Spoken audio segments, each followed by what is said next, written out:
अस्सलाम वालेकुम everyone, this is dietitian मेहर। मुझे उम्मीद है कि आप सब बिल्कुल ठीक और बहुत खुश होंगे। So welcome to part 8 of series ways to control diabetes. तो आज की वीडियो में मैं बात करूंगी 7वें ऐसे मैजिकल इंग्रेडिएंट के बारे में जिसके ज़रिए आप अपनी शुगर को कंट्रोल में रख सकेंगे। 7 वीडियोज़ मैं ऑलरेडी बना चुकी हूँ डायबिटीज़ के बारे में, जिनका लिंक मैं नीचे डिस्क्रिप्शन बॉक्स या ऊपर आई बटन में डाल दूंगी। वीडियो शुरू करने से पहले प्लीज चैनल को सब्सक्राइब करके बेल आइकन को दबा दीजिएगा। तो जिस जादुई चीज की मैं बात कर रही हूँ उनका नाम है मोरिंगा लीव्स, यानी स्वाइने के पत्ते। स्वाइना जो है वो एक सब्जी है और इसके जो पत्ते हैं यानी मोरिंगा लीव्स एक बहुत जबरदस्त चीज है। इन्हें सुपर फूड भी कहा जाता है और इनमें दूध से भी ज्यादा कैल्शियम पाया जाता है। मोरिंगा लीव्स के बेशुमार फवायद हैं, लेकिन आज हम इसके सिर्फ एक फायदे की बात करेंगे कि कैसे हम मोरिंगा लीव्स को इस्तेमाल करके शुगर को कंट्रोल में रख सकते हैं।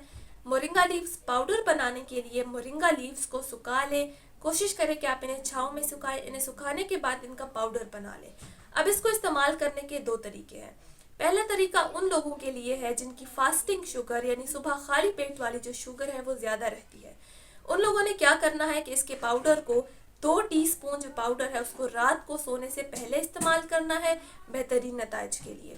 दूसरा तरीका उन लोगों के लिए है जिनकी शुगर सारा दिन हाई रहती है, तो उन्होंने 1 टीस्पून पाउडर सुबह नाश्ते और दोपहर के खाने के दरमियान इस्तेमाल करना है 1 गिलास पानी के साथ, जबकि जो दूसरा टीस्पून है वो उन्होंने रात को सोने से पहले इस्तेमाल करना है बेहतरीन नताइज के लिए। तो यहाँ होता है हमारी डायबिटीज सीरीज का इख्तिताम।